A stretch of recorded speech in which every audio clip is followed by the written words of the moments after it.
Bom, e nessa semana, o Supremo Tribunal Federal retomou o julgamento, chamado de julgamento das Big Techs, para analisar a constitucionalidade do artigo 19 do Marco Civil da Internet. O que está em jogo? Está em jogo decidir se as plataformas serão responsáveis ou não por definir o que vai ser postado ou não. E como é que funciona hoje? Hoje, as plataformas precisam tirar do ar aquilo que você acha que pode ter te ofendido. A partir de uma decisão judicial, essa plataforma, então, tira esse conteúdo do ar. Mas os olhos estavam todos voltados para o voto do ministro André Mendonça, que foi quem retomou essa sessão, esse julgamento que estava parado há 6 meses. Quem acompanhou muito de pertinho lá do Supremo Tribunal Federal esse julgamento foi a nossa repórter Camila Xavier, que hoje veio para cá falar comigo sobre isso. Camila, seja muito bem-vinda. Obrigada, Neila. Camila, olha só, vimos um voto moroso, demorado e lento do ministro André Mendonça, que foi o primeiro a divergir dos outros 3 ministros que querem manter a inconstitucionalidade do artigo 19. O que a gente viu do voto do André Mendonça e o que esperar daqui para frente? Então, Neila, como você falou, ele divergiu desses outros ministros, né? Só para a gente situar um pouco o nosso espectador aqui, a gente tinha o Luiz Fux e o Dias Toffoli como relatores dos 2 casos que estavam em jogo, nessa repercussão geral, né? Que pega casos específicos e aí usa esses casos como parâmetro para aplicar a todos os outros casos que tratam sobre temas parecidos. Então, tanto o Dias Toffoli quanto o Fux votaram pela inconstitucionalidade do artigo 19 do Marco Civil. Então, os conteúdos poderiam, segundo eles, ser retirados das plataformas mesmo sem uma decisão judicial. O que acontece é que o André Mendonça decidiu que o artigo 19 é constitucional. Então, ele falou de uma série de... Ele passou por uma série de pontos no voto dele, inclusive mandou alguns recados ao STF nesse voto. Então, eu vou dar uma resumida aqui porque, como você falou, o voto foi muito extenso, ele demorou 2 dias lendo o voto. Então, são muitas informações, um juridiquês uma linguagem muito difícil, né, da gente conseguir acompanhar, até entender o que ele está falando. Mas, basicamente, o que ele defendeu é que as plataformas, elas devem seguir um modelo de autorregulação regulada. O que é isso? Que as plataformas são empresas privadas e elas mesmas deveriam ter a possibilidade, deveriam se regular. Elas têm os termos de uso. Quando a gente cria uma conta ali numa plataforma, a gente costuma não ler, mas a gente aceita os termos de uso, a política de privacidade, tudo mais das plataformas.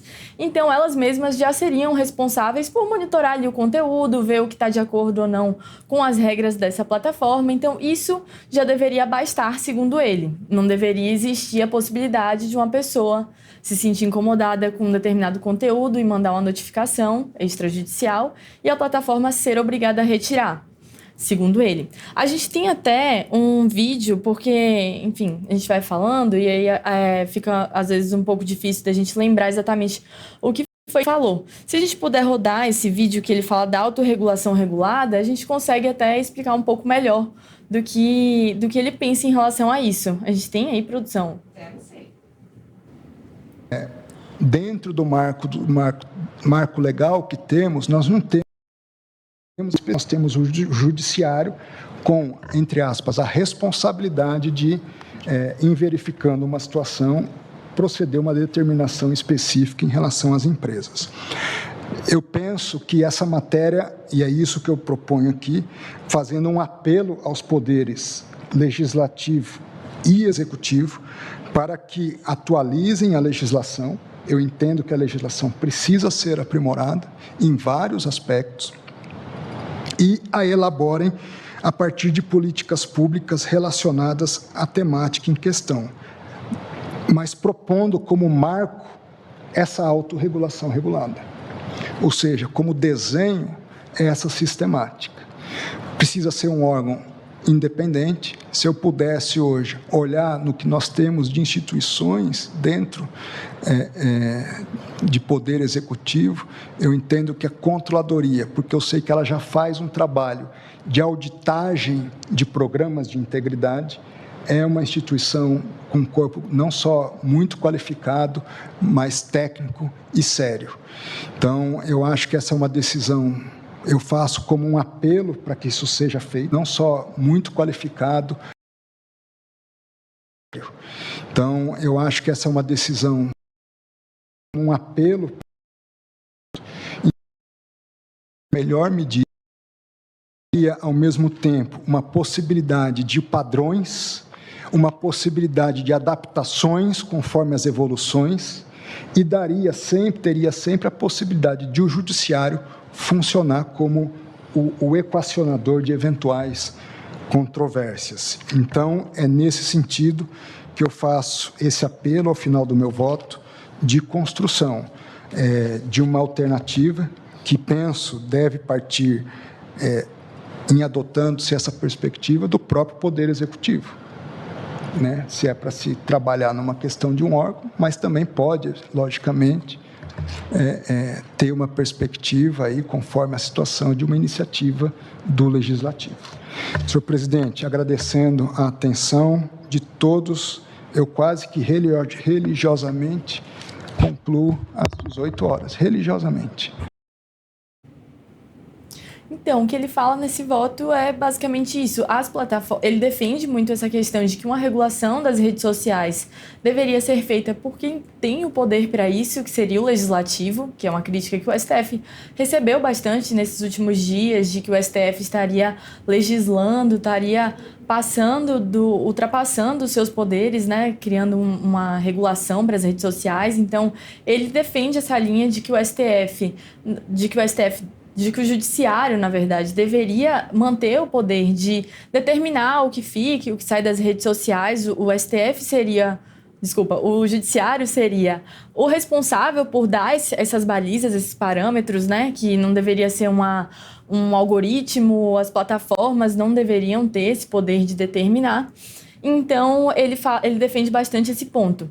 Um outro ponto que é importante, Neila, a gente destacar, que eu falei, né, de como o ministro passou um recado para o próprio STF nesse voto dele, é que ele falou em um determinado ponto de que as redes sociais, elas deveriam ter acesso às decisões que determinam a remoção dos conteúdos das plataformas. Porque a gente viu nesse inquérito das fake news e em vários outros inquéritos e processos que estavam correndo no STF, decisões determinando as redes sociais a apagarem conteúdos, a apagarem perfis, bloquearem, restringirem perfis de usuários. Então, o que ele defende é que quando o judiciário tomar uma decisão nesse sentido, as plataformas devem ter acesso para poderem conseguir também argumentar ali, garantir o devido processo legal, para que elas, digamos assim, até consigam defender o ponto delas, né? Muitas plataformas sociais têm como mote, digamos assim, a defesa da liberdade de expressão, da privacidade dos usuários, que eles possam se expressar livremente ali na plataforma. Então, isso seria um ponto que ele defende, justamente defendendo a liberdade de expressão, evitar a censura prévia. Então, ele fala bastante dessas questões. Agora, em relação ao que você me perguntou sobre o que esperar, né? Esse voto, ele já vem esse processo, ele já vem se arrastando há um bom tempo. É uma matéria muito complexa para os ministros avaliarem todos os pontos, todas as questões. Então, ele tinha sido interrompido em dezembro de 2024, o ministro André Mendonça pediu vista e ele foi retomado agora. Então, o que estava circulando era que era possível que algum outro ministro pedisse vista também. Ontem a Andresa estava aqui com você, ela até comentou de como o ministro Cássio Nunes não deve ser um desses ministros, né, a pedir vista no processo, mas tem a expectativa, sim, de que vários outros, a gente ainda precisa do voto da Carmen Lúcia, do ministro Zanin, a gente precisa de vários outros ministros ministros para avaliarem, darem o seu ponto de vista nesse processo. E a gente tem a possibilidade, sim, o próprio ministro Dino estava sendo ventilado como um dos ministros que poderia pedir vista. Isso porque, como o André Mendonça divergiu dos outros ministros, era possível que algum deles pedisse vista para ter mais tempo para analisar todos os argumentos. É um voto muito extenso, são muitos pontos a serem analisados, é uma questão que tem várias consequências, né? Então, o que a gente pode esperar é que talvez algum ministro peça a vista ainda aí nos próximos dias, quando o processo for pautado. E a questão é que a gente não sabe exatamente quando que o processo volta a ser pautado. Ele estava na agenda do STF para quarta-feira, mas ontem o ministro Barroso falou que ele precisaria pegar o voto do ministro André Mendonça, pegar os votos dos outros ministros também, colocar numa tabela para entender exatamente em que ponto se aproxima, pontos eles divergem, para a partir disso todos os ministros terem acesso, conseguirem entender um pouco melhor a opinião de cada um e a partir daí também construírem os seus argumentos. O ministro-presidente Luiz Roberto Barroso deu uma alfinetada no André Mendonça, dizendo, olha, agora, por favor, me apresente o seu voto impresso, o seu documento de voto, enfim, eletrônico ou impresso, para eu ter acesso, para que nós, ministros, possamos ter acesso, porque assim a gente consegue seguir para pautar o resto do julgamento. Lembrando que é comum, né, Camila, que os ministros, eles distribuam o seu voto para os demais ministros terem acesso, até para ir acompanhando durante a leitura no próprio plenário. Não foi o que aconteceu nessa terça e quarta-feira. Terça e quarta, foi isso? Quarta e quinta? Isso, quarta e quinta. Pois é, ainda mais quando os votos são tão extensos assim, né? Precisou de 2 dias para ler, tinha 180 páginas de voto. O que o ministro André Mendonça falou é que ele não quis disponibilizar antes, porque como era um tema muito complexo, ele precisou ir acompanhando ponto a ponto ali, ele foi atualizando também algumas coisas, ele quis disponibilizar esse voto final, atualizado. Enfim, ontem a gente estava lá, a Manuela estava lá no próprio plenário e ela percebeu como o voto tinha alguns pontos grifados, alguns pontos marcados, então é possível que ele tenha atualizado ao longo desses 2 dias, inclusive, então ele preferiu aguardar e disponibilizar depois. Bom, tem mais algum destaque ainda desse julgamento? Eu acho que a gente passou pelos principais pontos. Ele fez um voto muito extenso, né? Ele estruturou a tese dele em 7 pontos. Então, tem bastante coisa. Ele fez questão... Vou dar uma resumida aqui em alguns. Ele fez questão de diferenciar os aplicativos de mensagem privada das redes sociais. Ele fez bastante questão de frisar isso, de defender o direito à privacidade das pessoas, que os aplicativos de mensagem privada, como o Telegram, o WhatsApp, dentre outros, eles não devem ser encarados como redes sociais. Então, caso o STF decida que as plataformas devem fazer um monitoramento ativo nos conteúdos publicados, os aplicativos de mensagem privada deveriam ter um regulamento, um regramento diferente para preservar a privacidade das pessoas, né?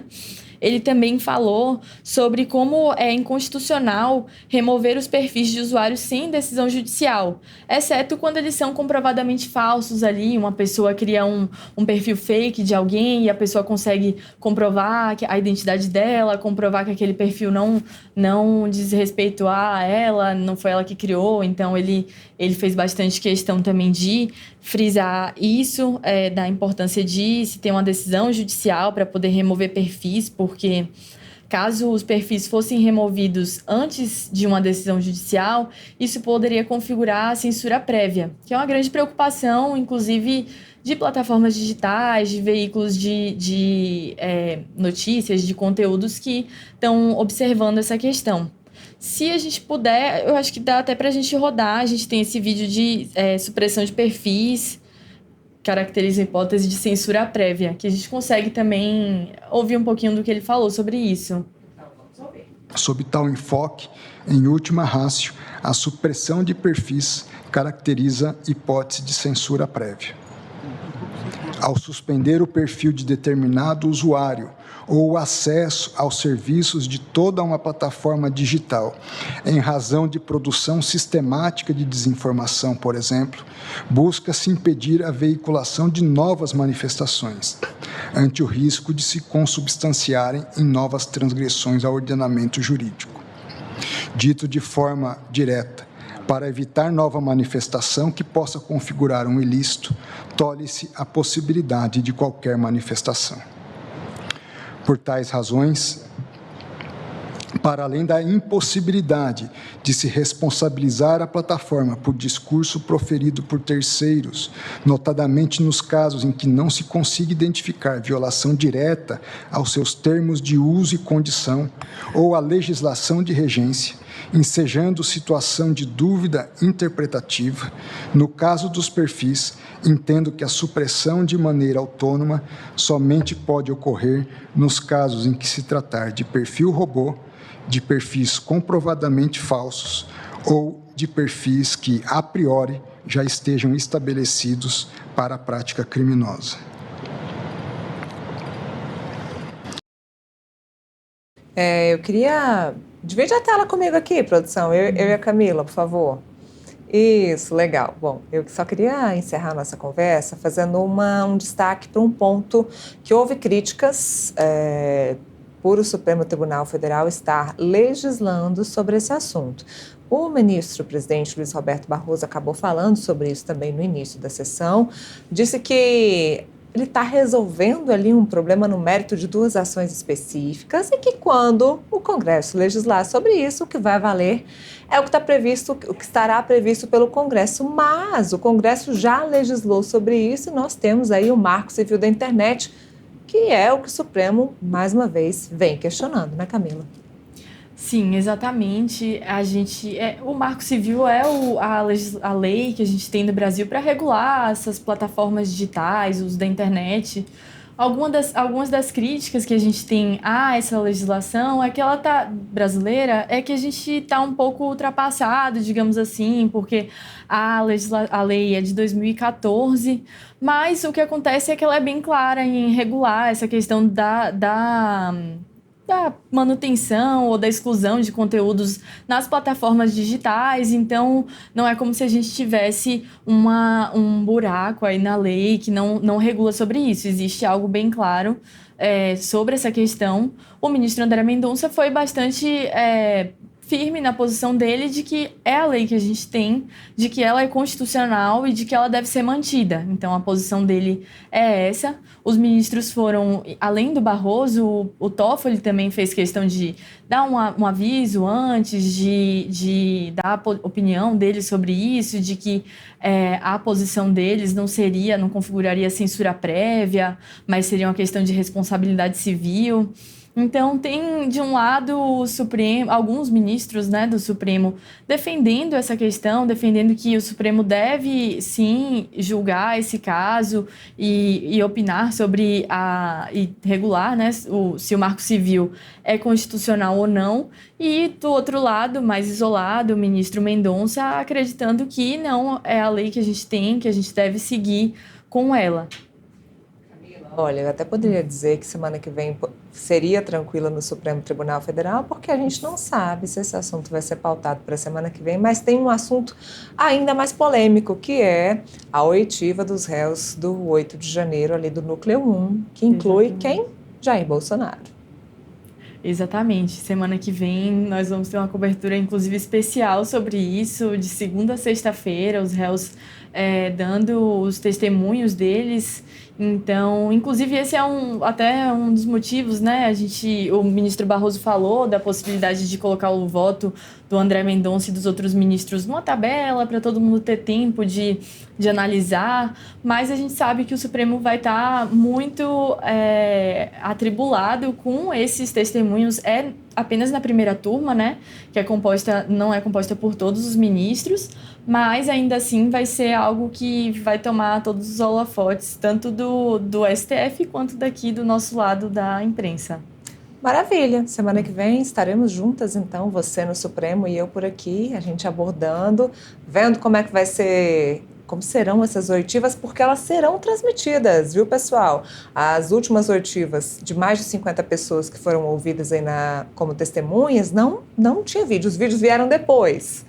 Esses não, esses serão transmitidos, estaremos aqui para fazer análise, comentário e cobertura para você que está em casa. Camila, muito obrigada, até semana que vem. Obrigada, Neila Pé.